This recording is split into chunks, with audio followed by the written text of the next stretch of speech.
Hey guys, it's Leda. So I know it's been a really long time, almost a year since last time I did a tattoo video telling you guys about my tattoos and stuff and the meaning behind them. So I decided that since it was probably one of the most requested videos I've had this entire year, that I'd finally do one, even though I'm getting a couple more. So my first tattoo ever, I got when I was 14. I did get it without my parents' permission, which was a bad idea. But for me it's kind of like a sign of growing up. In a way, like that's just the way that I look at it. Not only do I really love the tattoo, it's the kanji Japanese symbol for dream with my favorite flower, which is a cherry blossom. So my second tattoo, I'm still kind of weird about showing on camera, but it's a Kingdom Hearts symbol, like the heart with the crown on top, and one of my best friends in the world did it for me. And you know, just that alone, the fact that, you know, no one ever really sees this tattoo, but the fact that I know I have it and that she did it is just like totally enough for me, because that's one of my favorite tattoos because of that. And my third tattoo is this one. And this is the second, or no, it's the first verse in the song Even Star from the Two Towers, Lord of the Rings and the Two Towers, and roughly it means now is not the end, it is the beginning. Do not let yourself fall, even when you have trust in nothing else. And that's basically kind of like the motto I live by. It's in the language, the Elvish language created by J.R.R. Tolkien, and J.R.R. Tolkien is one of my favorite people in the world. He's a huge inspiration. And the language is called Tengwar, and the branch is Sindarin. So this is the Night Elf crest from World of Warcraft. Basically what this this crest is, it's the Sentinel's crest, which is basically kind of like it's a sign of guardianship and wisdom. I also just really love Night Elves. They're my favorite race in World of Warcraft. So this one I got after that. This is probably my most important tattoo. I recently got it redone because the way that it was done before kind of made it look like stickers, kind of. But so I just got a background done over it.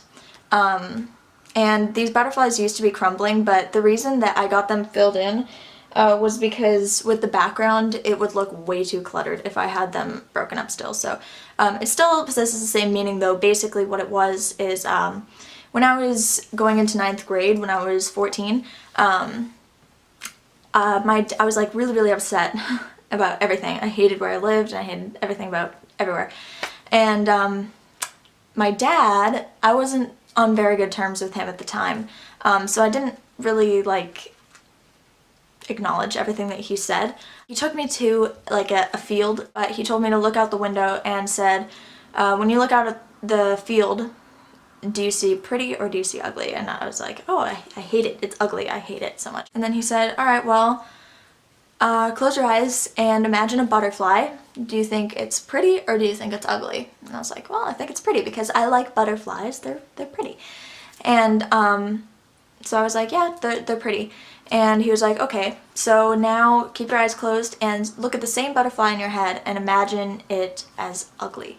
Just convince yourself it's ugly. Just imagine it that way. So I did. I was like, oh, okay, well that's ugly. It's like an insect and it has legs and it's creepy and stuff. So yeah, it's ugly.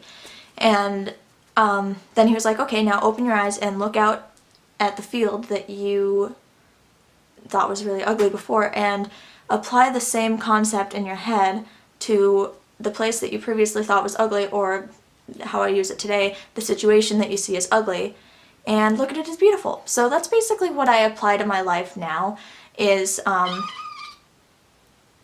whenever something really bad happens or there's a bad situation, you can look at it as beautiful. It might take a little bit of effort, but you can still look at something that's very seemingly ugly and see it as a beautiful thing. So this tattoo is dedicated to my dad, and so it's one of my most important ones I've ever gotten, ever, and I think ever will get. So anyway, the one that came after my chest piece was this Espeon tattoo. It's also one of my favorites. It's because when I was little, when people would roleplay as Pokemon in my kindergarten schoolyard, I'd always say that I wanted to be Espeon, but they always told me that I had to be Geodude, because I was not the most popular and not the prettiest, I guess you could say, of kids in my kindergarten class. And so I got this Espeon tattoo because it was always the one that I wanted to be, and I never got to be it, and so I got a tattoo of it, and it's always been my favorite Pokemon. And the one I got after that was don't know if you guys can see it very well. This one on the back of my neck. That is No Face from the Hayao Miyazaki's Studio Ghibli film Spirited Away, which was always my favorite Studio Ghibli film. And he was always my favorite character from that film because he, No Face is basically, he's really innocent, but he has like a dark side. He kind of just represents like the fact that people have a light and a dark side. And the one after that was a couple of them at the same time. Oh, thanks. He just front flipped into a box. Here.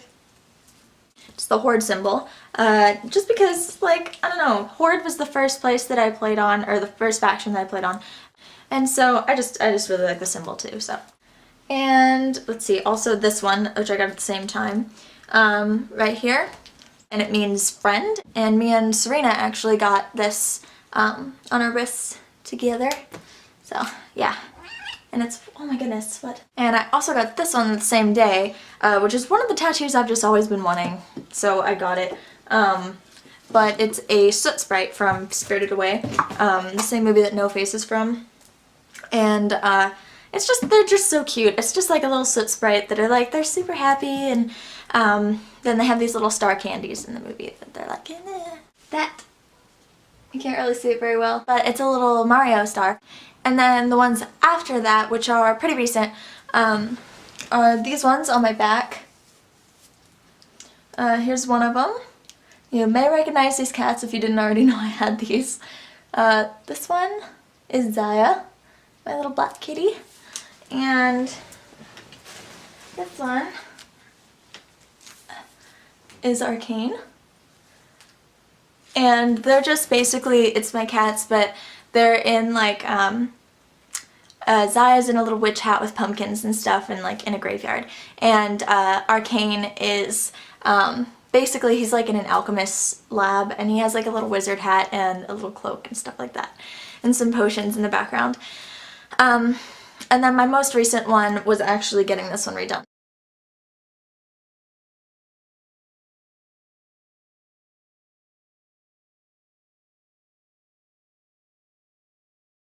So anyway, you guys, I hope you liked that video, and I will continue to do tattoo update videos as I get more tattoos, because I plan on getting quite a few more.